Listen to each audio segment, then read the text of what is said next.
Flashing lights turned my backyard into a crime scene at 9:17 p.m., and the only suspect was the woman screaming that I'd broken the law on my own property.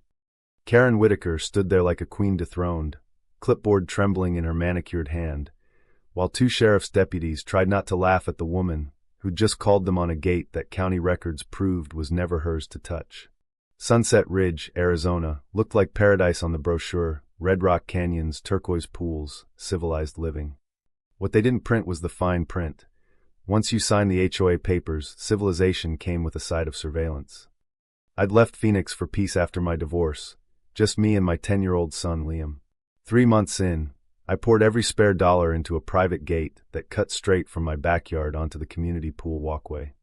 Survey stakes still stuck in the ground proved the 3-foot strip of concrete was mine. The gate was simple black iron, clean latch, 1 deadbolt. I figured convenience beat walking the long way around every time Liam wanted to swim. The doorbell rang at 7:42 a.m. the next Saturday.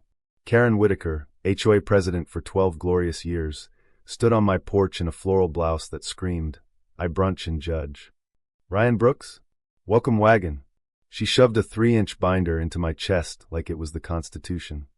"Everything you need to know about being a good neighbor." Her eyes slid past me to the backyard. "Oh, you already installed a gate. How creative." The smile never reached her eyes. "The pool area is communal, dear. Private access tends to confuse people." For 2 weeks she just happened to walk her yappy dog past my fence at the exact moment I was grilling. Clipboard always ready. Once I caught her measuring the gate with a tape measure like a cat burglar in broad daylight. I waved. She waved back with all the warmth of a parking ticket. Then came the Saturday that broke everything.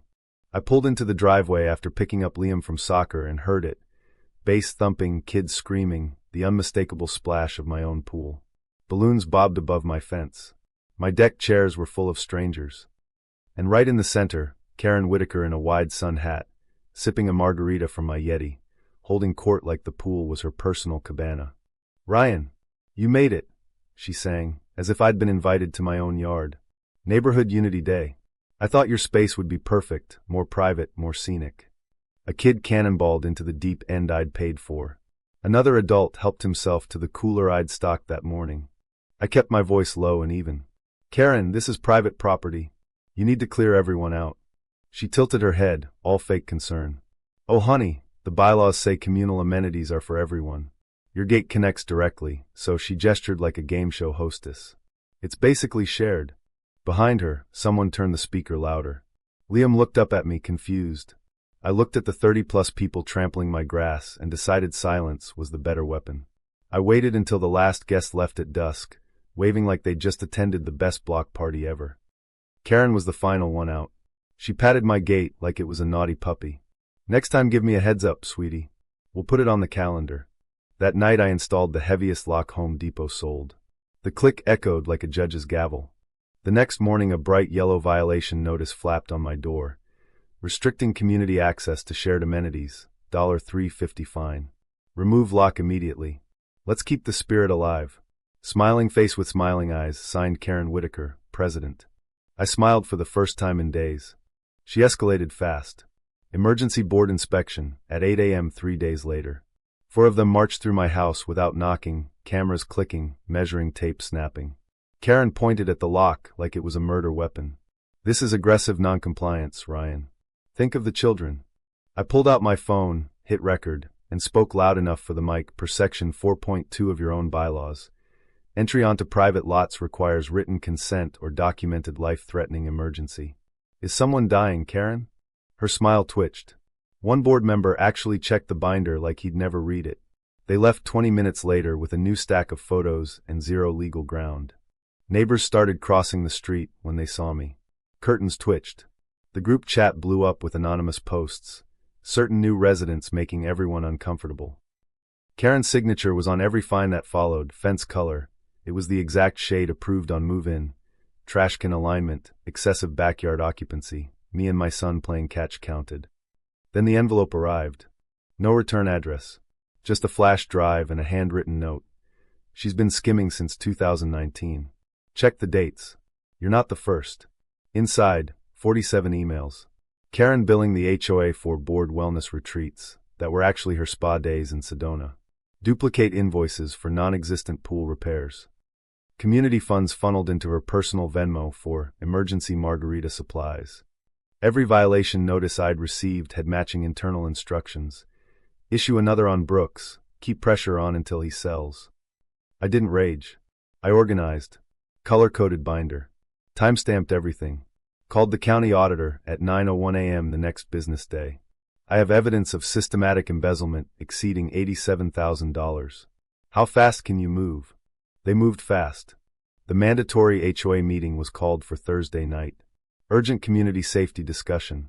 Translation: Karen wanted a public lynching. The clubhouse smelled like lemon pledge and desperation. Karen stood at the podium in full Pearls and Power mode. Some residents are undermining our harmony. We must vote on enforcement actions tonight. I stood up before she could finish. Before we vote, I have a few documents the entire community should see. I passed out printed packets, emails, bank statements, the county auditor's preliminary report that had landed on my porch 2 hours earlier. Gasps rippled through the room like a wave. Karen's face went the color of cheap rose. "These are fabrications," she sputtered. "Actually," I said, voice calm, "they're your own words. Time-stamped. And the county auditor is waiting outside with a subpoena." The double doors opened. 2 investigators in county polo shirts walked straight to Karen. "Ms. Whitaker, you're being served. Financial misconduct, misuse of association funds, and repeated trespass on private property." She clutched the podium like it was a life raft. "This is my neighborhood. I built this community." "No, Karen," I said, loud enough for every phone recording in the room. "You weaponized it. And your own bylaws say any officer found misusing funds is immediately suspended pending investigation. Section 7.3, your favorite section." The silence that followed was beautiful. Then the clapping started, slow at first, then thunderous. Karen's loyal board suddenly discovered urgent appointments elsewhere. Her heels clicked toward the exit like a funeral march.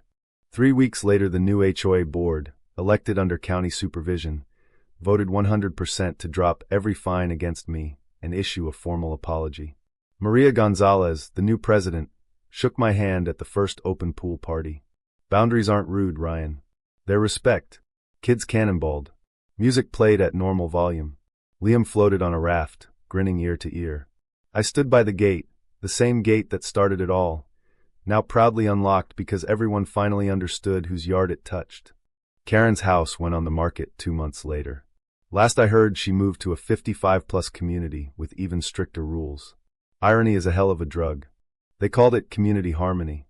I call it what it was, control wearing a smiley face sticker. And when the control queen finally met the one rule she couldn't rewrite, reality, well, let's just say the lock clicked both ways. True or false, the real power abuser is always the one screaming, "It's for the neighborhood," while breaking every rule they wrote, and who really got the karma they spent years handing out. Drop your verdict below. I'm reading every single one.